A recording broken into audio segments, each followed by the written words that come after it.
63개 조 중에 저희 조가 2등 했어요. 평시에는 어떤 일을 하고 그리고 전시에는 어떤 일을 하는지에 대해서 보시다시피 장교 출신이라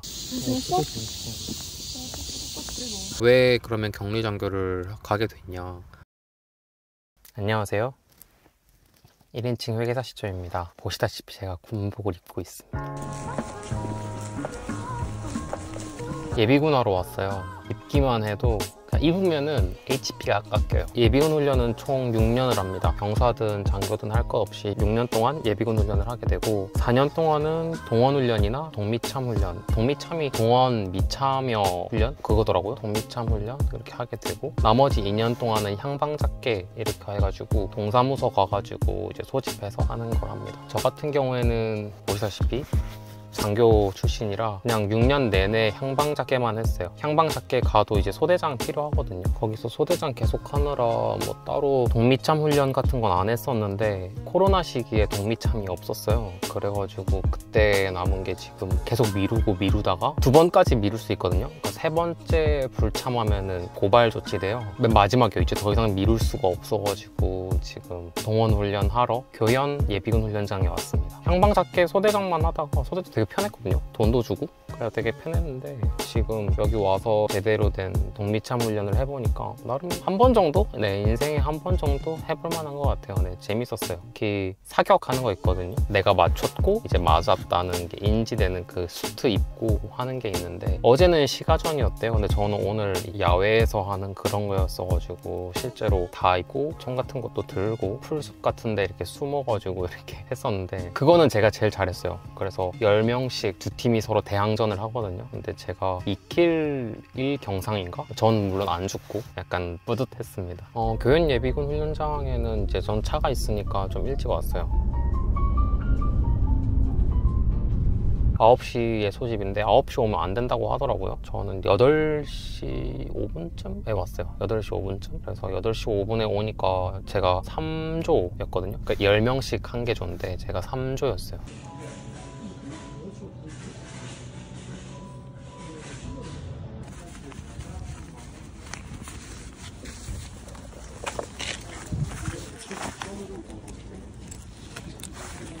주차돼 있는 차는 한 10대 정도? 그러니까 자차 있는 사람들이 좀 빨리 온 것 같고 대중교통 이용한 사람들은 좀 얼리버드? 네, 일찍 오신 거죠.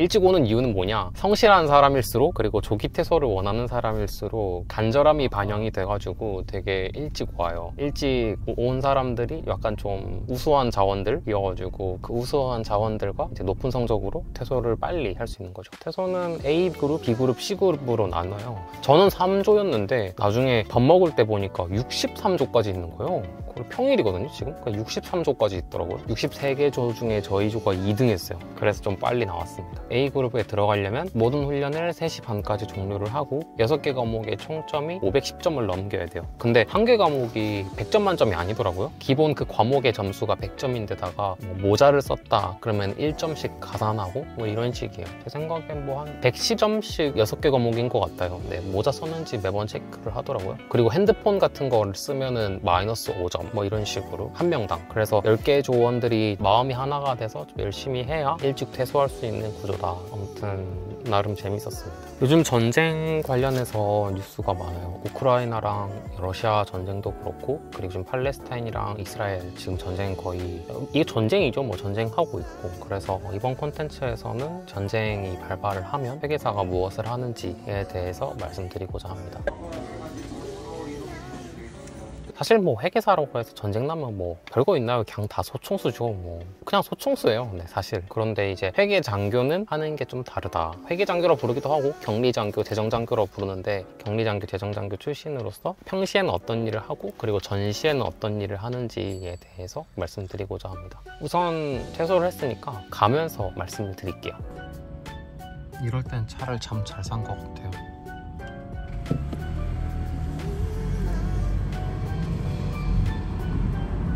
네, 우선 이제 회계장교, 격리장교의 선발부터 그리고 평시에 하는 일, 그리고 전시에 하는 일 이렇게 좀 나눠서 설명을 드려볼게요. 세계군, 뭐 해군, 공군, 육군 이렇게 나눠서 선발을 하고 명칭은 재정장교입니다. 이게 좀 최근에 바뀌었어요. 과거에는 격리장교라고 불렀고 그리고 뭐 회계장교 이렇게 부르시기도 하는데 격리장교라고 부르시더라고요. 어르신들은 격리장교였다가 제가 입대할 때쯤에는 네, 재정장교로 바뀌었습니다. 격리가 뭐냐면 우리 격리사원 할 때 격리 있잖아요. 그 격리고 그리고 이태원에 있는 격리단길 아시죠? 그 격리단이 사실 우리가 알고 있는 격리예요. 과거에 거기가 육군 격리단이 있었거든요. 그래서 거기 앞길, 그래서 격리단 길이었고 2012년도에 육군 중앙격리단 그리고 공군 중앙관리단 그리고 해군 중앙격리단 이 세 개가 하나로 합쳐져서 통합을 하면서 국군재정관리단이라고 만들어졌습니다. 실제로 국군재정관리단 있어요. 그래서 국군재정관리단이 이태원에 있고 그래서 격리단길이다. 아무튼 그래서 이제 재정장교가 되는 방법은 두 가지예요. 네. 첫 번째는 뭐 자격증을 갖고 특기를 받아서 들어가는 겁니다. 애초에 재정장교라고 딱 특기가 박혀 있어요. 그래서 뭐 바꾸는 건 안 되고 그냥 들어가는 거고, 두 번째는 뭐 자격증이 없더라도 들어가서 훈련 성적 통해서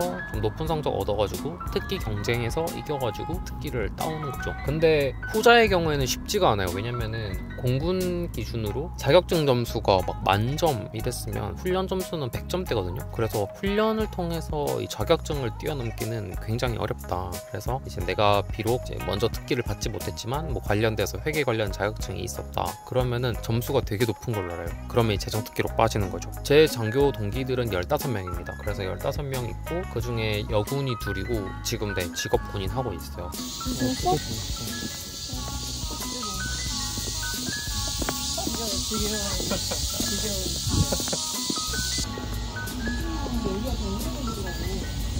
너무 좋은데? 되게 이쁘다. 가게가 엄청 이쁜데?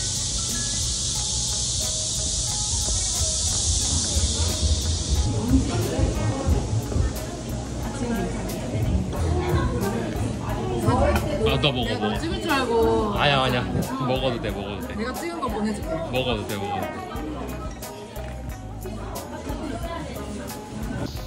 여기도 좋다. 여기도 그냥 이렇게 되네. 이거 행사 차량이라고 행사 차량. 여기 밑에 써져 있어. 행사 차량. 행사 차량 아닌 것 같았는데 아까 외국인 내리던데? 어디다가 됐어? 나는 저쪽 안쪽으로 돼서. 저쪽으로 됐어? 아니 이쪽으로 올라가서 한 여기로? 5분 7분 걸어가야 돼. 누나는 일로 가면 얼마나 걸려? 나 일단 5분 안에 가야 돼. 그래 누나 미안해. 아니야. 카톡 갈게. 가. 조심히 가. 여군 둘, 그리고 회계사 5, 그리고 행시 재경직 출신이 8명입니다. 되게 네 엘리트 집단인 것 같아요. 왜냐면 회계사 자격증 갖고 있는 사람들의 지원 우선순위가 첫 번째가 공군이고 두 번째가 해군, 그리고 맨 마지막으로 육군을 지원해요. 왜냐면은 공군 같은 경우에는 대도시를 방어하는 게 주 업무거든요. 그래서 대부분 비행단이 대도시 인근에 있습니다. 그래서 굉장히 선호되는 편이고, 그 다음에 해군은 보통 동시에 지원을 해요. 공군이랑 해군이랑 동시에 지원을 하고, 그 다음에 이제 다 떨어지면 이제 육군은 근데 뭐 그냥 뭐 걸어놓는 사람도 있고 뭐 안 걸어놓는 사람도 있고 뭐 제각각인 것 같아요. 저 같은 경우에는 해군은 그냥 안 쓰고 공군만 썼어요. 그래서 바로 공군 붙어가지고 공군 격리장교로 왔습니다. 아무튼 그 15명이 이제 각각 부대가 좀 소유가 있어요. 그래서 그냥 15명을 뽑은 게 아니라 각 군에서, 예를 들면은 공군본부에서 뭐 기재부 출신을 원한다. 왜냐면 예산을 타와야 되니까 기재부 출신의 어떤 재정특기를 원하는 게 있어요. 니즈가 확실히 있어요. 그래서 기재부 출신을 뽑는다라고 하면은 이제 기재부 출신이신 분들은 1년은 공본에서 고생을 하고 나머지 2년은 서울에서 보내는, 서울에도 사무소가 있거든요. 서울에서 이제 예산 관련 업무를 하는 뭐 그런 식으로 이미 배속지가 어느 정도 결정이 돼 있다. 그래서 그냥 서로